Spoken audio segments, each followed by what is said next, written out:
Imagine losing your entire world not to a bullet, but to a single, silent click of a mouse. Kesha Monroe was a woman who lived in the shadows of neon signs, a waitress drowning in the suffocating ghost of her mother's medical debts. She thought her life was defined by the $17 in her bank account and the exhaustion in her bones. But then came Damon Cross, the titan of Wall Street, a man who built empires out of code and steel. When Kesha sees Damon's oldest friend preparing to execute a digital execution that would frame Damon for a multi-billion-dollar fraud and vanish his legacy forever, she doesn't just watch. She dives. In a world where corporate predators devour the weak, a penniless waitress becomes the only shield for a ruthless billionaire. This is the moment a glass of spilled champagne becomes a declaration of war. If you want to see how a split-second sacrifice turns a victim of the system into the most dangerous variable in a high-stakes corporate coup, stay with us. Because the price of loyalty is about to go up. If this story touched your heart, please don't forget to like the video and share your thoughts in the comments with those who believe that destiny can change everything one day. Subscribe because when destiny shifts, everything changes. The air in the Gilded Lily always smelled like expensive perfume and the kind of quiet desperation that only the ultra-wealthy could afford to mask. For Kesha Monroe, it just smelled like another double shift. Her feet ached with a rhythmic, pulsing fire, a constant reminder of the 3 miles she'd walked between tables and the decade of debt she still owed the hospital that couldn't save her mother. Kesha kept her head down, her movements robotic. She was 28, but in the harsh reflection of the industrial espresso machine, she looked 40. The grief was a permanent weight, a physical anchor tied to her heart since the day the monitors flatlined, leaving her with nothing but a box of old photos and a stack of bills that totaled more than she'd earn in 3 lifetimes. Table 12 needs more sparkling water. Kesha, move it, the floor manager barked. Kesha didn't blink. She just grabbed the bottle, her fingers cold against the glass. At table 12 sat Damon Cross. Even among the giants of the tech world, Damon was an anomaly. He didn't just occupy space. He commanded it. His suit cost more than the apartment Kesha was 2 months behind on, and his eyes, dark, calculating, and weary, seemed to see through the walls of the restaurant. Across from him sat Silas Reed, the coup of Crosstech and Damon's brother-in-arms for 15 years. To the world, they were the duo that conquered Silicon Alley. To Kesha, they were just men who didn't look at the person pouring their drinks. But Kesha noticed things. You had to, in this job, if you wanted to survive. She noticed the way Silas's hands were shaking under the table. She noticed the way he kept glancing at a sleek, matte black tablet resting beside his plate. As she leaned in to refill Damon's glass, her gaze caught the screen of Silas's device. She wasn't a tech genius, but she knew the language of desperation. The screen displayed a complex, cascading series of encrypted digital transfers. At the top, in bold red letters, was the execute button. Below it, a line of code that made her heart skip. Source, D-Cross personal ledger. Destination, offshore encrypted. It was a setup. A digital assassination. Silas wasn't just moving money. He was wiping Damon's accounts and leaving a trail that would make it look like Damon was the thief. The bullet was a sequence of ones and zeros that would end Damon's life more effectively than any gun ever could. Silas's thumb hovered over the screen. He was sweating, his eyes darting toward the exit. Damon was distracted, looking at a menu, unaware that his 15-year legacy was 3 seconds away from being incinerated. In that heartbeat, Kesha didn't see a billionaire. She saw her mother's face in the hospital bed, helpless against a system that didn't care. She saw the unfairness of it all, the betrayal of trust, the calculated cruelty of someone you called a friend. "Sir, your drink," she screamed. It wasn't a waitress's polite tone. It was a war cry. Kesha didn't think about the consequences. She didn't think about her job, her safety, or the legal nightmare she was about to invite into her life. She lunged. Her body collided with the table, her tray of crystal glasses shattering in a deafening explosion of shards and expensive wine. She didn't go for Damon. She went for the tablet. Her hand slammed down on the device, her fingers gripping the edge and hurling it against the marble floor with every ounce of strength she had left from years of carrying heavy trays. The screen cracked, the internal light flickering and dying as it hit the ground. The transfer status bar, which had reached 98%, vanished into blackness. The restaurant went deathly silent. Kesha was sprawled across the table, her uniform soaked in red wine and her palms bleeding from the broken glass. She was gasping for air, her chest heaving. Damon Cross was on his feet in a second, his face a mask of cold fury. His security detail, men in suits who appeared from the shadows, had their hands on their jackets. "What the hell are you doing?" Damon hissed, his voice like a blade. Kesha looked up at him, her vision blurred by tears of sheer adrenaline. She pointed a trembling, blood-stained finger at Silas, who sat frozen, his face drained of all color. He was sending it, Kesha gasped, the words catching in her throat. "The accounts. He was framing you. Look at the device, please.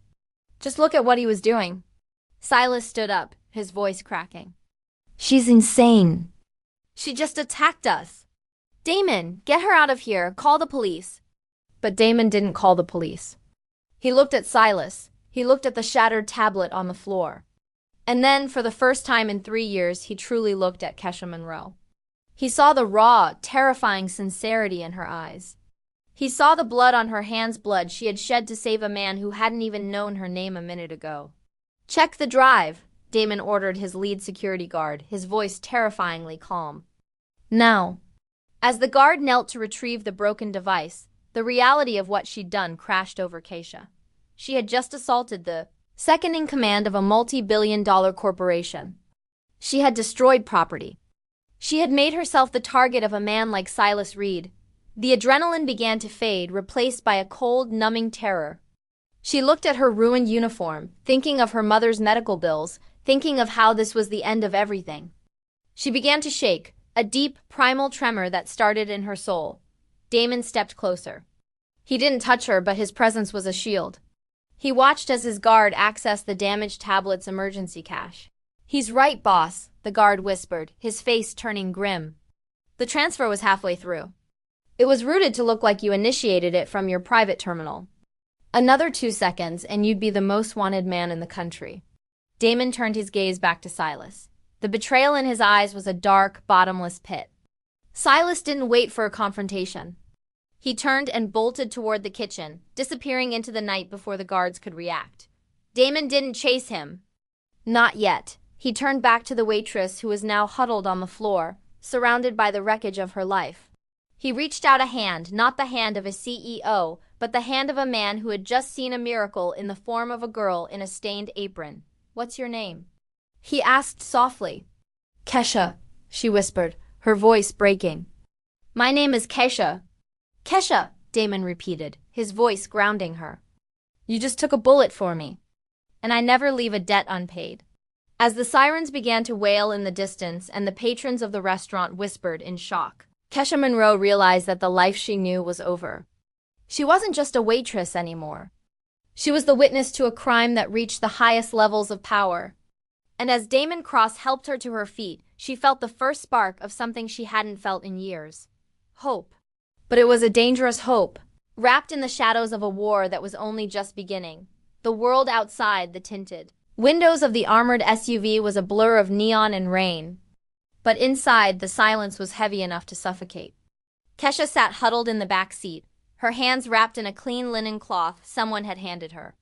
The blood had dried into a stiff, copper-colored crust, matching the stains on her white apron. Beside her sat Damon Cross. He hadn't said a word since they left the restaurant. His eyes fixed on a tablet, a new one, as his fingers flew across the screen, stabilizing the digital perimeter of his empire. "I can't be here," Kesha whispered, her voice cracking. "I have a shift tomorrow. I have bills. If I don't show up, they'll fire me." Damon didn't look up, but his jaw tightened. "Kesha, you don't seem to understand. You didn't just spill a drink. You humiliated a man who has spent 15 years learning how to destroy lives with a keystroke. Silas Reed doesn't leave loose ends. Right now, your apartment is the most dangerous place on earth for you. But I have nothing!" She cried out, the exhaustion finally winning. "I have $17 and a pile of hospital bills. Why would he care about me?" Finally, Damon turned. The cold corporate mask slipped for a fraction of a second, revealing a raw, haunting empathy. Because you did the one thing he couldn't calculate. You acted out of pure, selfless humanity. To a man like Silas, that makes you a monster. It makes you an anomaly that must be erased. The SUV ascended into the bowels of a glass and steel monolith in the heart of the financial district. The elevator ride was silent, ascending 60 floors into a realm of marble original Picassos, and windows that turned the city of New York into a sparkling toy set. Damon's penthouse was beautiful, but it felt like a tomb. It was a place built for a man who trusted no one. "Stay here," Damon commanded, gesturing to a sprawling guest suite. "My medical team will be here in 10 minutes to look at your hands. My security is outside the door. You are safe. Safe." Kesha let out a bitter, jagged laugh. "I'm in a gold-plated cage. Mr. Cross, my mother died in a room smaller than this closet because we couldn't afford the safe version of healthcare. I know what happens to people like me when we get caught in the gears of people like you." Damon paused at the door. He looked at her, really looked at her, and saw the hollowed-out grief in her collarbones, the way she flinched at loud noises. "My mother died in a laundromat in Queens, Kesha. She worked 3 jobs to keep me out of trouble.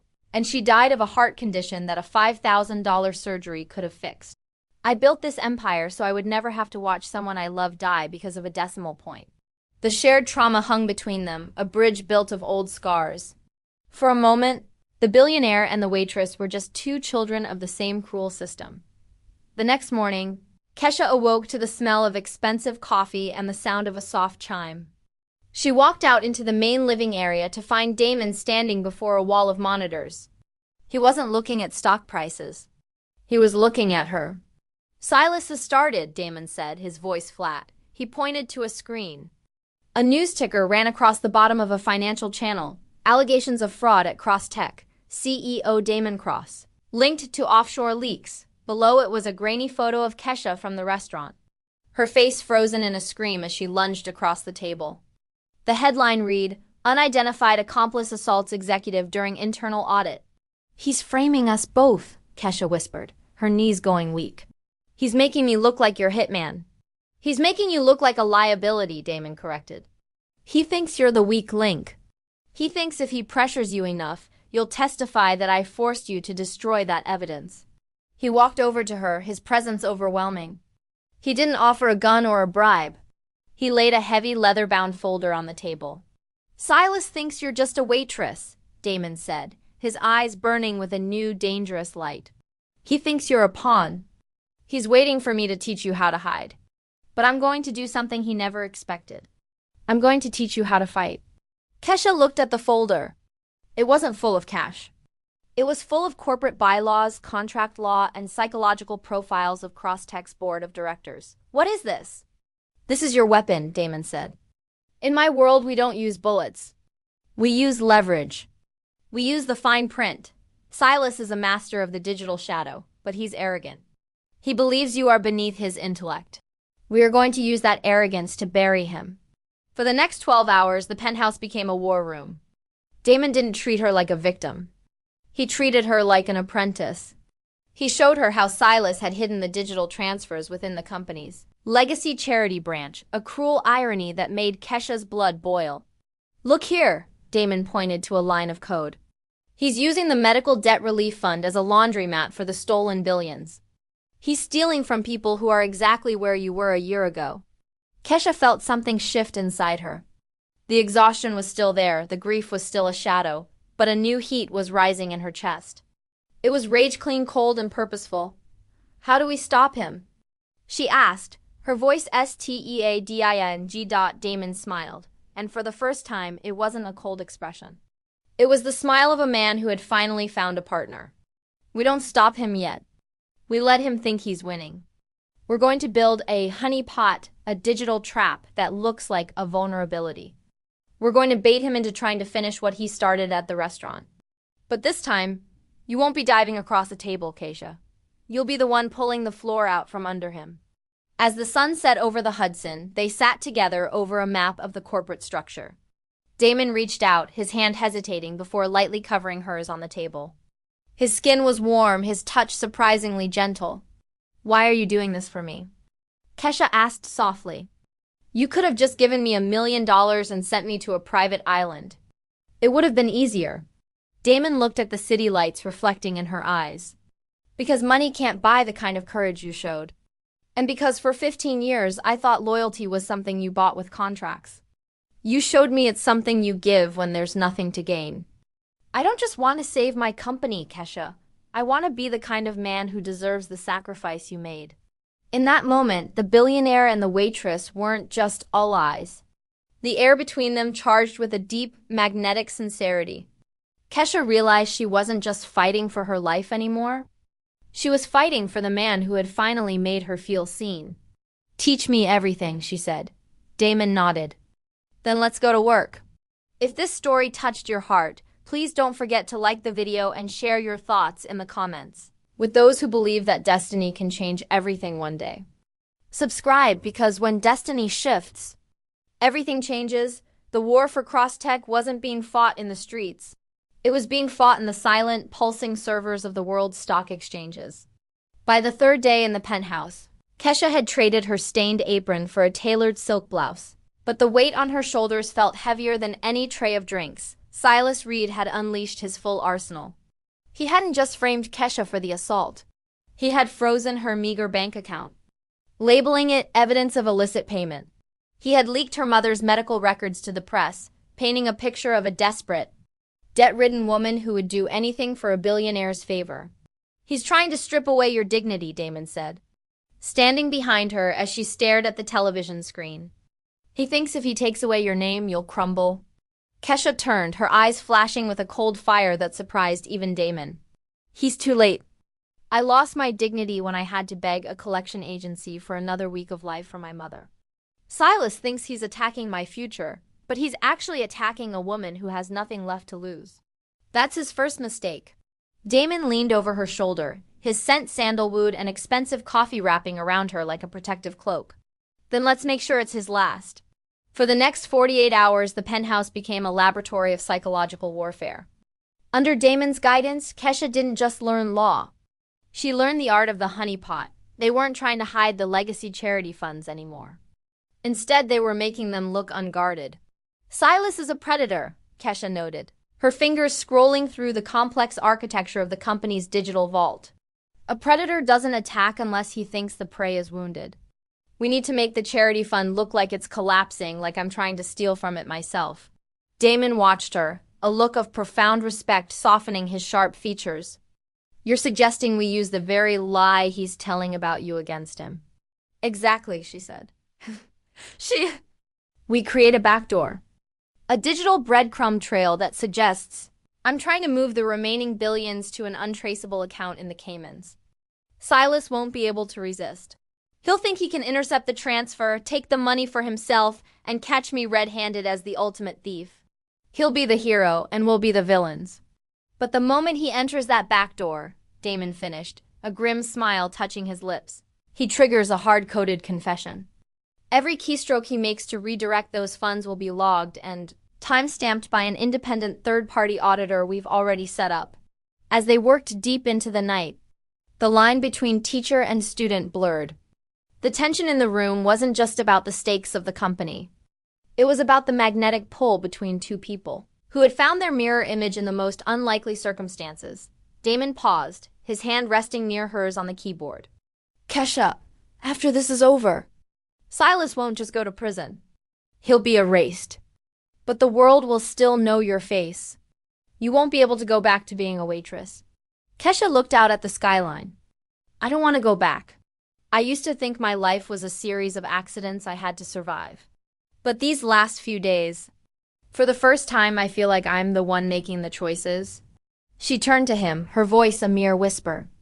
"I'm not afraid of the world knowing my face, Damon. I'm afraid of the world not seeing who I really am." Damon didn't look away. He reached out, his thumb grazing her cheek, tracing the line of a small scar she'd had since childhood. "I see you, Kesha. I see a woman who is more powerful than any board of directors I've ever faced. I see the heart that saved me when I didn't deserve it." The kiss was inevitable. It wasn't the frantic, desperate kiss of a movie. It was slow, sincere, and filled with the grief and hope they both carried. It was the taste of a new beginning rising from the ashes of their old lives. In that embrace, the billionaire found a soul he couldn't buy. And the waitress found a man who didn't want to save her. He wanted to fight beside her, but the moment was shattered by a sharp, rhythmic pinging from the main console. "He's taking the bait," Damon whispered, his eyes snapping back to the screens. On the monitor, a red cursor was moving through the encrypted layers of the Legacy Charity Fund. Silas was in. He was moving with the arrogance of a man who thought he had already won.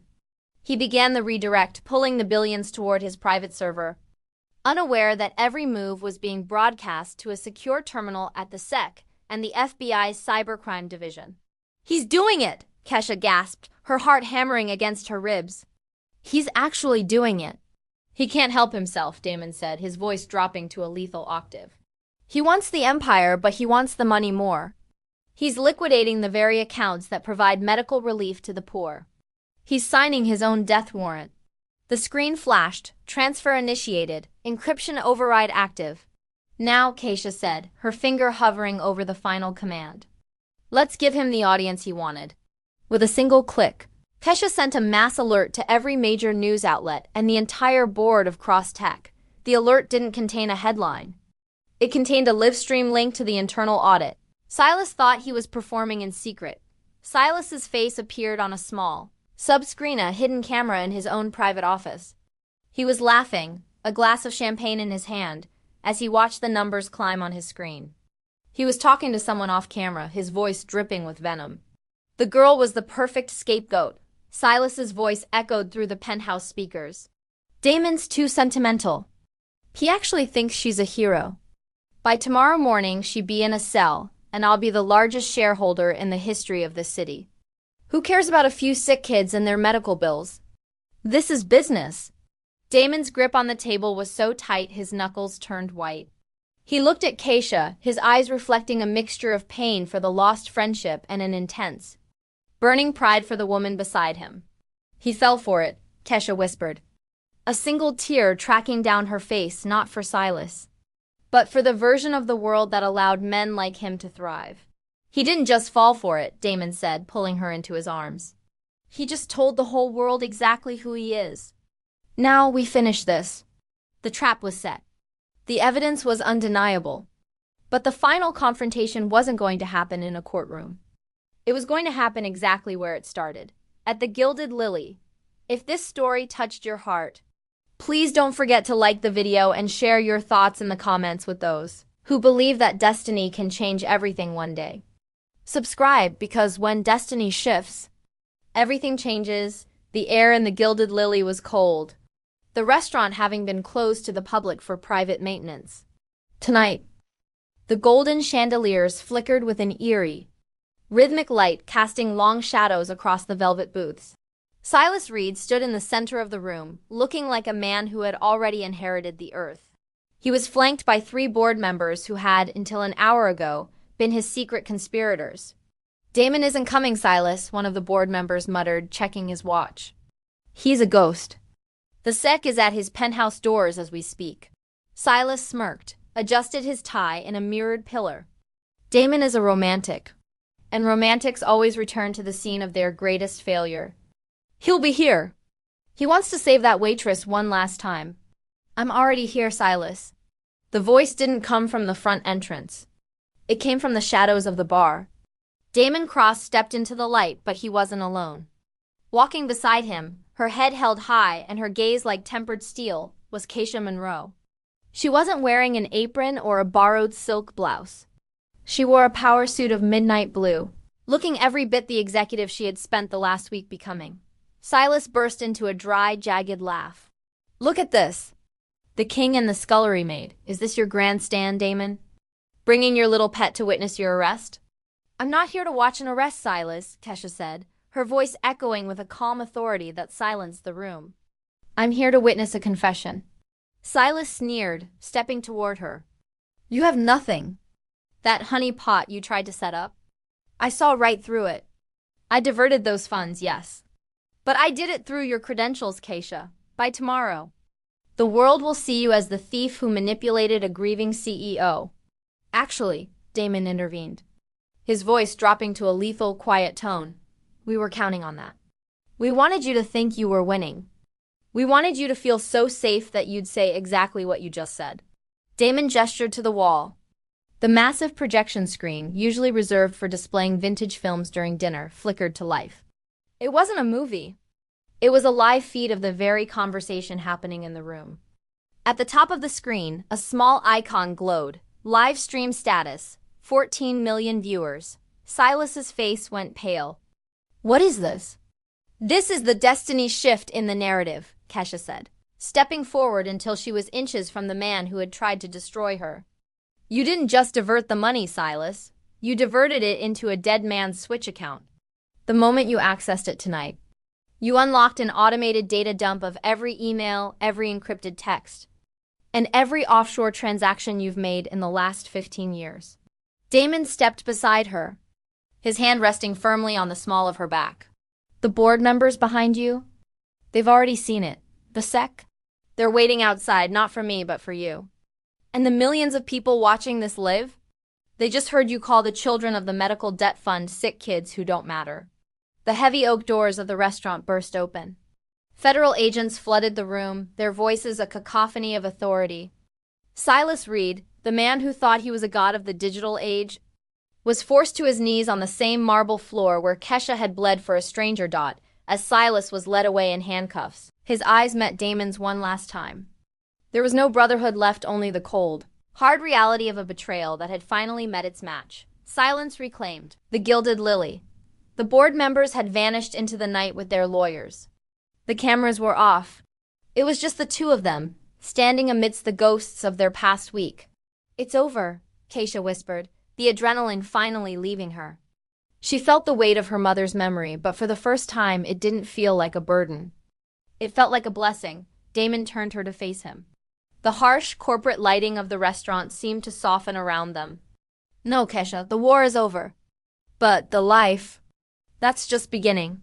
He took her hands, the hands that had shattered a tablet and built a trap, and kissed her palms. You told me your mother died because of a decimal point. You told me you were invisible. I want you to know that as long as I am breathing, you will never be invisible again. Damon reached into his pocket and pulled out a small velvet box. He didn't kneel because they were already equals, standing on the same battlefield they had conquered together. He opened it to reveal a ring with a sapphire as deep as the ocean. I don't want a partner who just follows me, Damon said, his voice thick with a sincerity he had never shown the world. I want the woman who had the courage to save me when I was lost in my own ego. Kesha Monroe, will you build a new world with me? Not just as my wife, but as the co-founder of something that matters? Kesha looked at the ring, then at the man who had become her home. On one condition, she said, a tear of joy finally breaking free. Anything. The legacy charity. I want to turn it into something real. A foundation that doesn't just manage debt but wipes it out. No more mothers dying because they can't afford a surgery. No more daughters working 3 shifts just to say goodbye. Damon smiled, and this time it was a smile of pure, unadulterated love. We'll call it the Monroe Cross Foundation. And we'll start tonight. Then yes, she whispered, throwing her arms around his neck. Yes, Damon, 1,000 times yes. They kissed in the center of the ruined restaurant, a billionaire who found his soul and a waitress who found her power. Outside, the sun was beginning to rise over New York City, the light reflecting off the glass towers. It was a new day, and for the first time in her life, Kesha Monroe wasn't afraid of the dawn. 6 months later, the headlines were different. Monroe Cross Foundation clears $500 million in medical debt. But the real story wasn't in the news. It was in a small, quiet garden at their new home, where Kesha and Damon sat together watching the sunset. They had survived the betrayal, they had conquered the boardrooms, and they had turned a corporate assassination into a fairy tale of justice. Because in the end, the most powerful currency in the world wasn't gold or code. It was the heart of a woman who refused to stay invisible. If this story touched your heart, please don't forget to like the video and share your thoughts in the comments with those who believe that destiny can change everything one day. Subscribe, because when destiny shifts, everything changes.